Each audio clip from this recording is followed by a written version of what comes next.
Hello to all you fire alarm and siren fans on YouTube. It is FS Thunderbolt Fan 1000 here, also known as Tom Diener. Today we're going to be going into the Sheboygan Siren history. I figured now is the best time to make this video because we have a siren meetup, I guess, coming to Sheboygan next week.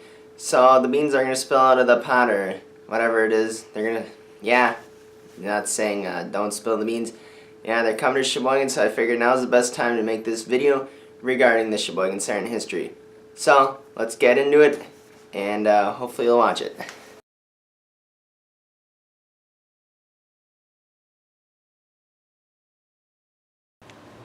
So, Sheboygan Civil Defense Siren history dates back to August of 1959.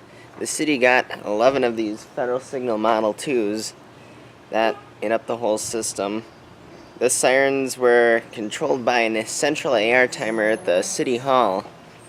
That was in the police chief's office, and judging by some of the photos that I saw online, this looks that it could be an early model AR2, like the modern style we see, because it looks like a hybrid between the Series A1 AR and the Series A2.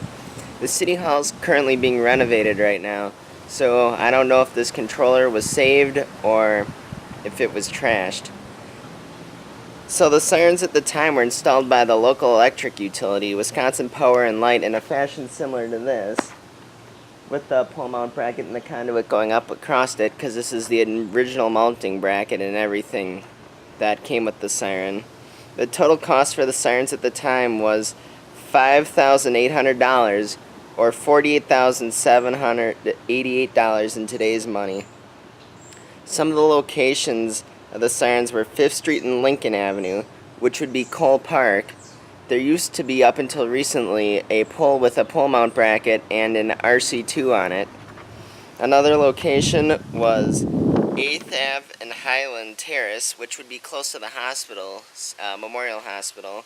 19th Street and North Avenue, which is through the yards over that way more, if you kind of go that way. It looks like the camera's reversed, but it's to the north of my house.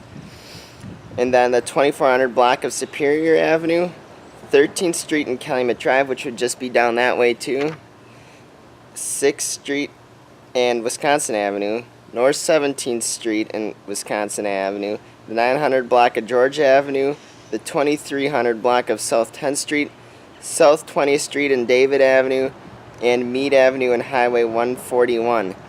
Highway 141 ceases to exist now, so I'm guessing that's either Calumet Drive or Taylor Drive. But the first test of the system was August 10th, 1959. After numerous tests, engineers from Wisconsin Bell, which was the local telephone provider at the time, figured out that the 11th siren system was insignificant in the year 1960. In April 1960, the Sheboygan Press article stated that there would be changes to the siren system in the future to make the system more effective because sirens could not be heard all around the city, and they did not cover the new annex parts of the city. Because a lot of the town of Sheboygan we know now, like this, I live in the city, but the town used to be a whole lot bigger until the city started annexing portions to the city to grow the city. So where I live used to be the way north side of the town. But through annexation, the north side goes way further that way to the Eisner Avenue 2001 is. And of course, the 2001 was not installed in the 1960s. So, that's it for the 2T portion of the things. I figured I'd film it right here because of it's an original Sheboygan Model 2, so it seemed fitting. None of the original locations are still around. It seems as when they put in the newer system in '64, that they moved a lot of the locations to better produce the sound. Only a few of them remained, like Cole Park was an original location that stuck around. And then the 150 or 141, Highway 141, I think that Model 2 stayed too, because there was a pole on Carmen Avenue and South Business Drive, and I think South Business Drive at the time was 141. And that was up until recently, about 2009, that Model 2 was removed. That was not my Model 2. My Model 2 was the one that was in that dying video that I took by the church. And this one was moved from its original location, and I do not know where its original location is. There are still some remnants of the original system throughout the city, so before we dive into the 1964 upgrade, I'm going to take you to one of the locations where an original Model 2 used to be. So here we are at one of the old locations. This is at the former Lyman School. It was sold to a church that now operates it. This location seems to fit the most of, like, I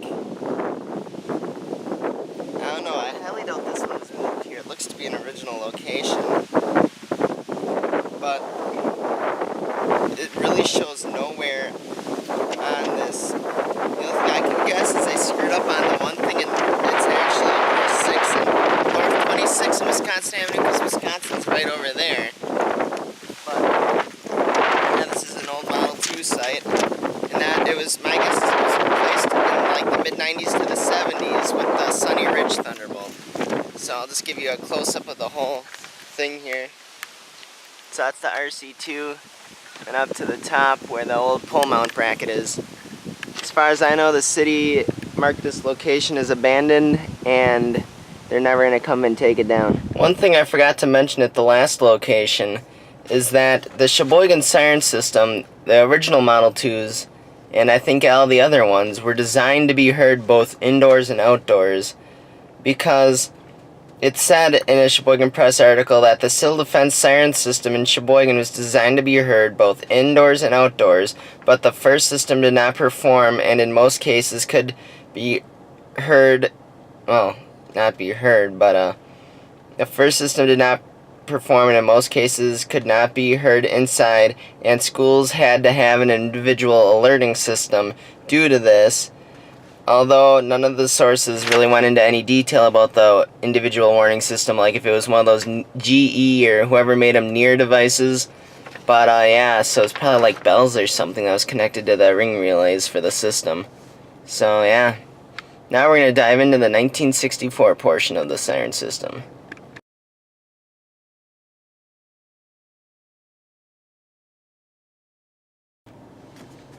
Alright, now we're here at the site of the former Franklin School Park.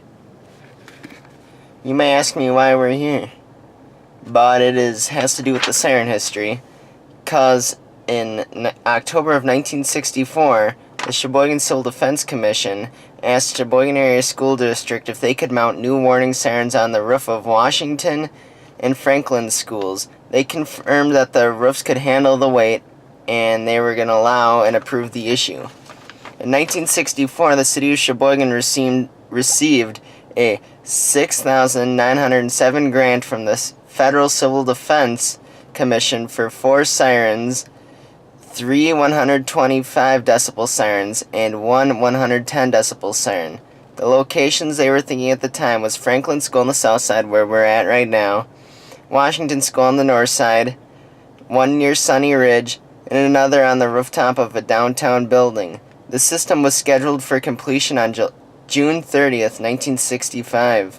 In November of 1964, Wisconsin Bell accidentally switched on the phone line that controls, switched the phone line that controls the sirens in Sheboygan with someone else's telephone line in the city. Now, whenever someone would call that person, the sirens would activate. It took them a while till they figured out what was happening, and then they realized that a technician accidentally screwed it up, so I thought that was kind of funny. In March of 1965, it was decided that the siren on Franklin School would be better placed on Farnsworth Middle School, so they asked the Sheboygan Area School District again if they could mount that on that school instead, and they said yes. The 110 decibel siren I'm thinking is the 2T22 in Sheboygan. I think its original place was over on South 18th Street near Poinsettia, and it eventually was replaced with the 2001 that was over there. But yeah, so that's pretty much it for 1964. Now let's go to June of 1965. Sheboygan Falls bought their 1003 with the Sheboygan Thunderbolts at the time, so there were 4 Thunderbolts received. Theirs was installed in time. On June 22nd, 1965, Sheboygan Falls tested their Thunderbolt 1003 for the first time. So that siren was bought with the original Sheboygan Thunderbolts too. On April 6, 1965, The Common Council reviewed bids from local electrical firms to install the new warning sirens, the Thunderbolts, and the 2T22. Weinkauf and Specht Electric Co., also known as just Specht Electric now,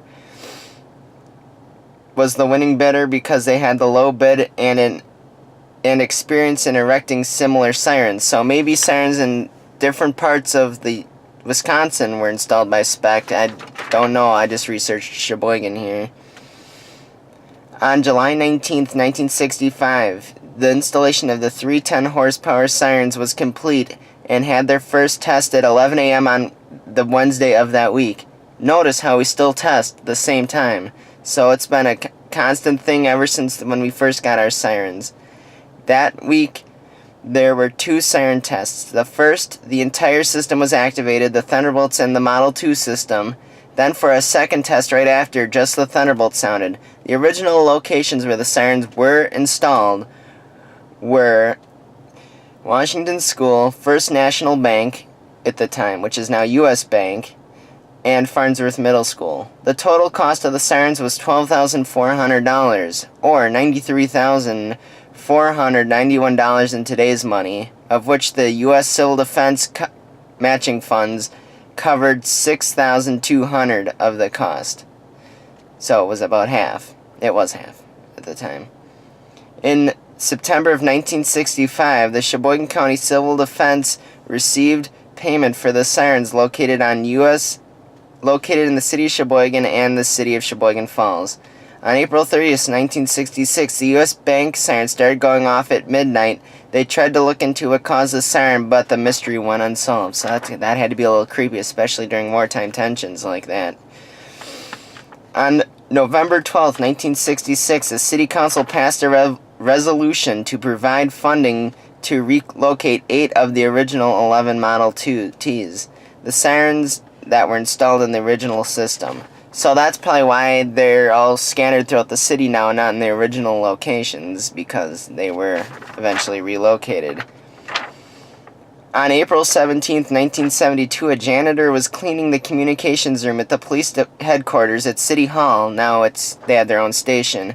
He accidentally pressed the alert or attack button on the AR timer, causing all the city's civil defense sirens, including the Model 2s and Thunderbolts at the time, to activate, and it caused an influx of 911 calls that the dispatch center, or whoever was handling at the time, couldn't really deal with. It was not until May 1968 that the Sheboygan County Civil Defense Director, James P. Smith, allowed for civil defense and fire sirens to be used for tornado warnings in Sheboygan County. So before that, if there was a tornado, you were dead out of luck, you would know if a bomb was coming or something, or a missile. In October of 1974, the Common Council voted on updating the civil defense warning system because they said there were coverage gaps at the time. The total cost of the update was $21,832, half of which was funded by the federal government. It was voted down 8-7 by the Common Council because they claimed that the city was facing a budget crisis. At a September 2nd, 1975 Common Council meeting, the Sheboygan County Civil Defense Director, James Smith, pleaded that the aldermen gather the funding to upgrade the sirens in the city due to inadequate coverage that the city was found out when a tornado struck the north side of the city earlier in the year of 1975. On June 19, 1976, it was asked that the Common Council pay for half of the cost of removing the siren off the U.S. Bank building. This was probably due to a blower problem, because just recently a blower came up on the surplus auctions I was in Sheboygan, but I thought it was going to go for a lot more than it was. Well, not the whole blower, but just like the blower unit, like the roots blower part, not the motor or frame or blower box. But yeah, I did not end up bidding on that. So now we're going to go into something that's a little more near and dear to my heart. And it's going to be a little hard to talk about, but I guess it's for the better here. Alright, in the year 2011, that was about the time I first discovering sirens on the computer. So I really started getting into sirens, and then I got the Averio, and then we started recording all the sirens in the city, and luckily enough, I was able to record all of them. So, yeah, I was recording all of them and everything was good. In the year 2012, that Model 2 came down and I ended up being gifted it by the city, and now I have it preserved and up in my backyard, and I guess it's the only original civil defense siren left at this point in time. Because now we're going to get into the 2017 Sheboygan Siren update.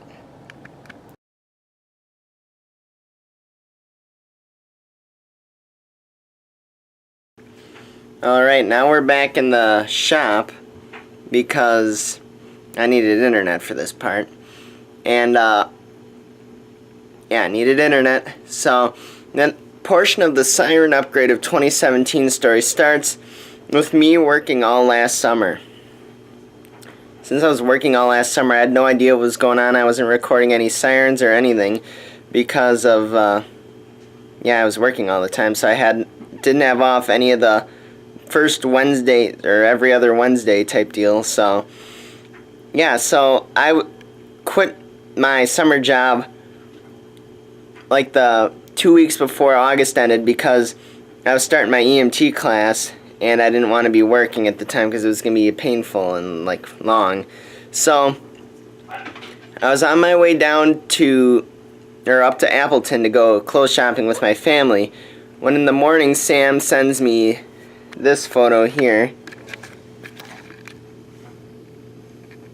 We were watching Rick for a while, figuring what he was up to, and he's like, oh, you see Rick got a modulator trailer? I'm like, oh yeah, nice. I'm like, why does that building in the background look familiar? And then I zoom in, and I had a little bit of a heart attack. I don't know if you can read that, but it says, Municipal Building, City of Sheboygan. And I was like, my first reaction was, oh my god, I need to get down there and see if Rick's down there with his trailer or not, or what the heck's going on. But I went down there and he was gone, so it probably wasn't that day because it was like a Saturday or something, so he probably wasn't there that day. But yeah, so I went around checking, make sure all the sirens were still there, everything was good. So I'm friends with the city public works director's kid, and I started texting him, I'm like, hey, you know anything about this? He says, yeah man, big upgrade. Back in 2011, well, not 2011, it was probably about 2013, I did a Lego League project on sirens and whatever, and the radio technician from the city of Sheboygan came and he's like, yeah, we eventually want to do an upgrade, like, they're so old and they don't work that well, this, that, whatever. It's like, well, the only one that didn't really work that well was Horseman, so I don't really want to hear it. But, so I knew it was kind of coming for a while, but I thought they were just going to keep pushing it off. So I text him, he says, yeah, upgrade's coming in probably September. So I knew Rick was doing the installation. So I was watching City Waupun replaced their cyclones with him, with 508. So I'm like, okay, so we're probably after that. So October comes rolling around. And then me and my friend Seth went driving one Wednesday afternoon to see if all the old sirens are there. And I'll show you what we found.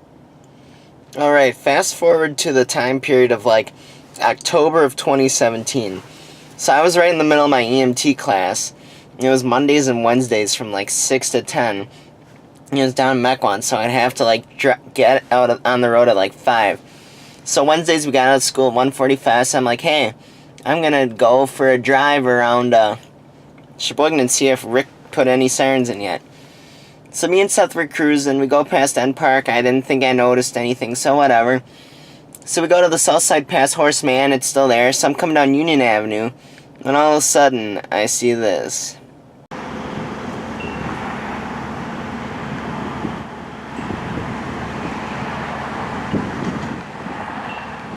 It was a brand new Federal Signal 508 siren. It was installed the day before, on the 17th of October. It didn't even have power yet. The siren is located at Veterans Park. It's meant to be a replacement for both kind of Farnsworth and Horseman.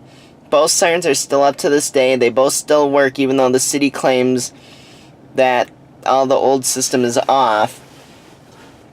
But they still rotate for tests and everything. And the funny thing is the city claims the main reason why they wanted to get rid of the old system is one, battery backup, even though the buildings that they were on had generators that the sirens were confirmed to be running off of in the loss of power. And 2, they want to get rid of the costly ring relays because they claim they're paying $4,000 a year for that, which I believe, but it wouldn't be that expensive to upgrade the radios. But, yeah, it's whatever. I guess these new ones are somewhat okay. So on to the next location. So here we are now. The same day me and Seth were driving, we went past End Park, and we were watching Washington School, seeing if there's anything going on there. And then down the road on Los Angeles Avenue, we saw a couple white trucks, and then we saw this here. The End Park 508 now is installed on Elizabeth Street and Los Angeles Avenue, and it was installed on the 18th of October. And then, if you look at the Washington School, the Thunderbolt was still up at the time, but in the coming weeks it was taken down because it was being made into apartments, and I thought, oh no, is it scrapped or whatever? But I'll show you what happened to it here. Well, you may be asking yourself, whatever happened to the Washington School Thunderbolt? Well, it's sat inactive since 2014, and now that it's apartments, once the 508 went up, the city came and removed the siren, and it now sits down there. You can kind of make out the chopper cap and the blower. I had them put the plastic bag over the blower tube because otherwise you're going to get the water buildup in there and it's going to rust shut and closed, and it's going to be a pain to undo. So once I sell it, hopefully I can bring her back, restore her, and then sell it to a community in need. Well, like I said, the rest of them are all still up except for Sunny Ridge, because emergency communication systems made off with that siren. And here's where the Washington School Thunderbolt sits, down at the DPW yard. So throughout this whole process, I maintained contact with my contacts with the city. And then I eventually went down there one day, after the first round of 508s were installed, and went and talked to the electrician for the city and told me how much they were spending on the electrical lines and whatever. Not the electrical lines, but the phone relays. Then he said that they mentioned they had a 508 down at the garage, so I actually got my picture taken with one of the 508s from Sheboygan.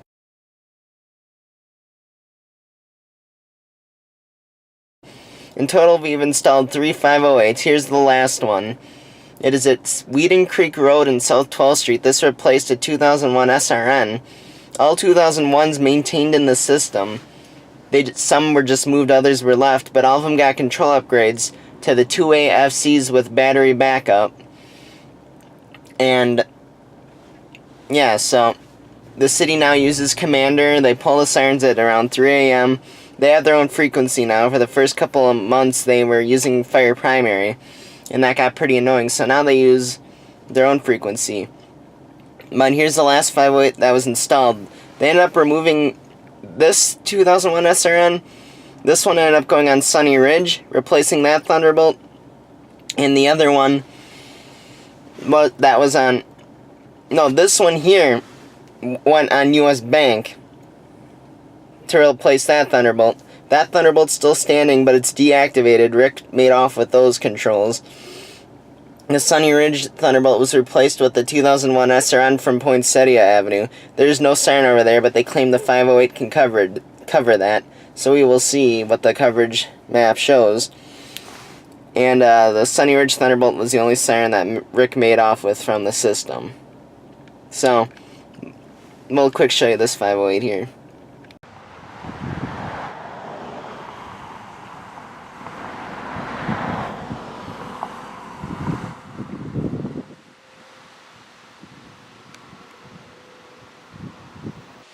Here we are at the Sunny Ridge 2001 SRN.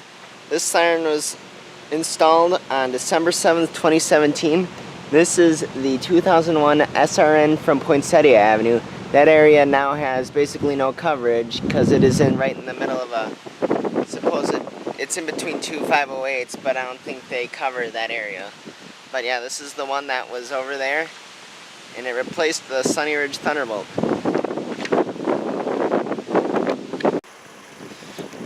Here we are at US Bank now. This is the Whedon Creek 2001 SRN. It was moved here on December 18th, 2017. It replaced this Thunderbolt, one of the originals from the city. This is, Yeah, and US Bank. As you can see, it's got like the custom mount there. So it can mount the controls and antenna, and then the siren mounts on another part.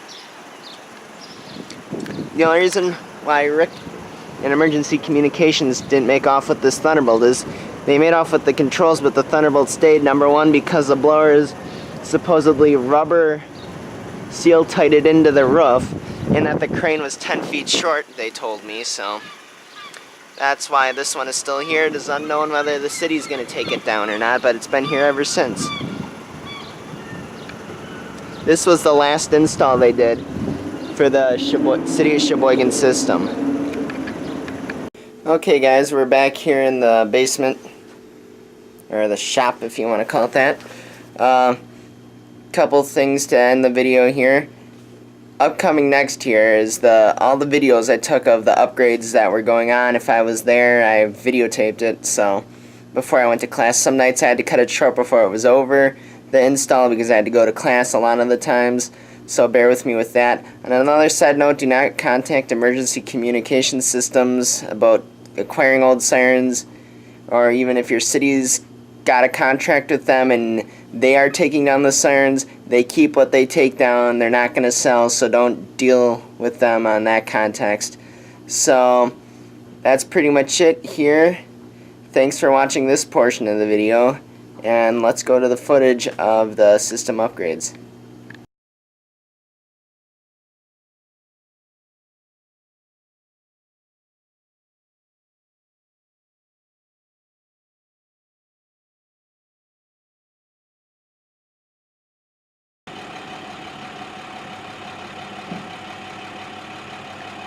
I wonder if they're just gonna saw it off the hole again and just use the hole. I don't know. Is it just Bill up there? Yep.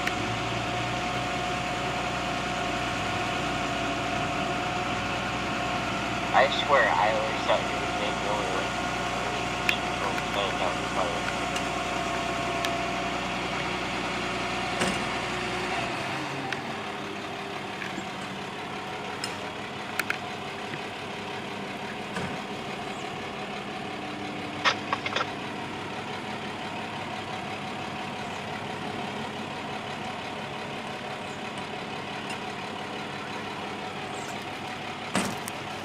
Like you're sticking in the pot, Steve.